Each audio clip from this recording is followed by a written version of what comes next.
Leçon 136. La maladie est une défense contre la vérité.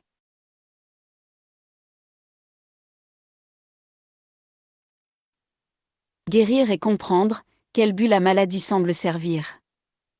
Car alors tu comprends aussi que son but n'a pas de sens. Étant sans cause, et sans intention d'aucune sorte, elle ne peut pas être du tout.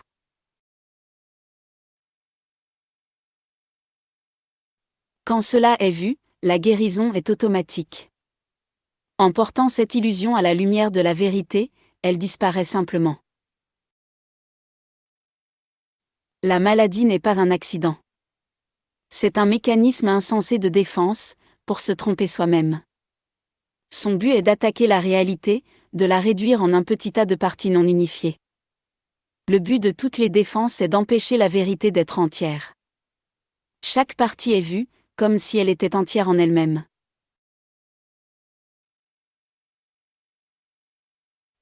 Les défenses sont faites consciemment, avec une intention précise. Ce sont des baguettes magiques secrètes, que tu brandis quand la vérité paraît menacer ce que tu veux croire. Elles ne semblent être inconscientes, qu'à cause de la rapidité avec laquelle tu choisis de les utiliser. En moins d'une seconde, tu choisis, reconnais ce que tu veux faire, puis tu considères cela fait. Qui d'autre que toi évalue une menace, décide que l'évasion est nécessaire, puis monte une série de défenses pour réduire la menace, étant jugée réelle? Mais après coup, ton plan requiert que tu oublies que tu l'as fait. De sorte qu'il semble extérieur à toi, un résultat qui a un réel effet sur toi, alors que c'est toi qui l'as mis en place.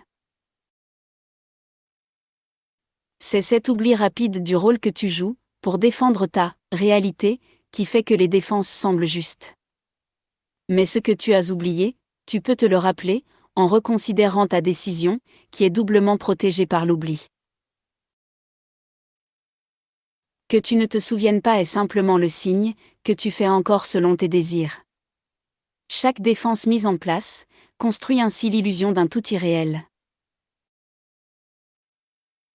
La maladie est une décision. C'est un plan que tu fais quand, pour un instant, la vérité surgit dans ton esprit. Alors tout ton monde paraît titubé, prêt à s'effondrer. Et maintenant tu es malade, tu es victime, pour que la vérité ne menace plus ton monde. Tu souffres parce que le corps souffre, et dans cette douleur tu deviens un avec lui.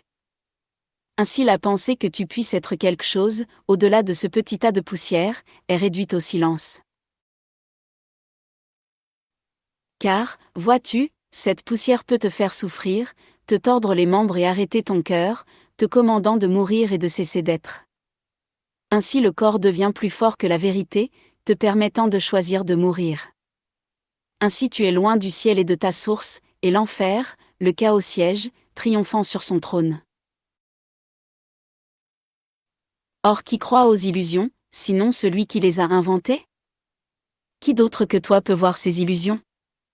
Dieu ne connaît rien de tes plans. Tu peux seulement choisir de penser, que tu meurs ou souffres d'une maladie. La création est en dehors de tout cela. Ce qui est inaltérable ne peut changer. Telle est la simple vérité. Elle ne cherche pas à prouver quoi que ce soit. La vérité veut simplement te donner le bonheur, l'amour, la vie, et ne jamais te le retirer, car tel est son but. C'est ce fait qui démontre que le temps est une illusion.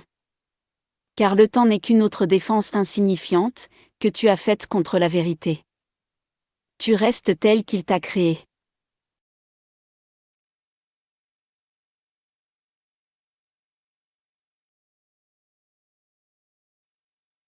La vérité est trouvée à n'importe quel moment, si tu choisis de t'exercer à l'accueillir.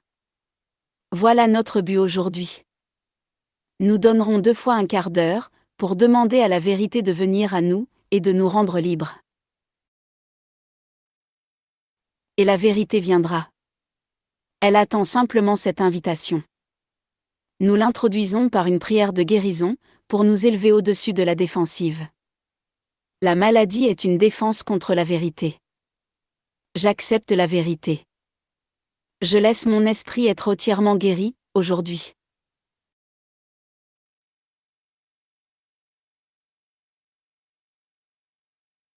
Lorsque la paix et la vérité surgissent, pour prendre la place de la guerre et de l'imagination, la guérison passe comme un éclair dans ton esprit grand ouvert. Il ne restera plus dans ton esprit, ni les vagues figures de tes rêves, ni leurs quêtes obscures et insignifiantes. Ton esprit sera guéri de tout souhait de maladie. Maintenant le corps est guéri, parce que la source de la maladie a été reconnue et abandonnée.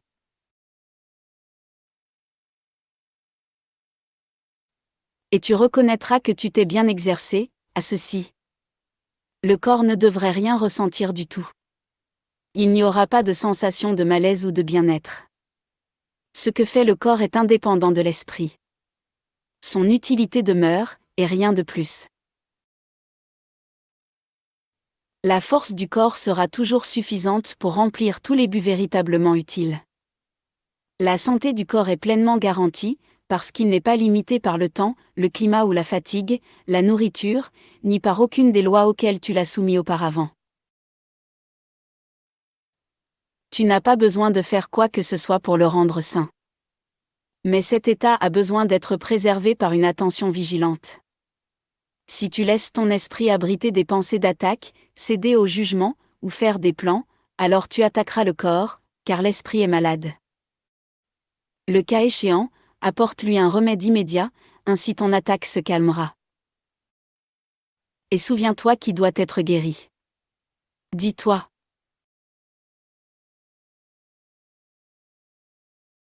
J'ai oublié ce que je suis réellement, car j'ai pris mon corps pour moi-même. La maladie est une défense contre la vérité, mais je ne suis pas un corps. Je suis pur, sain et saint.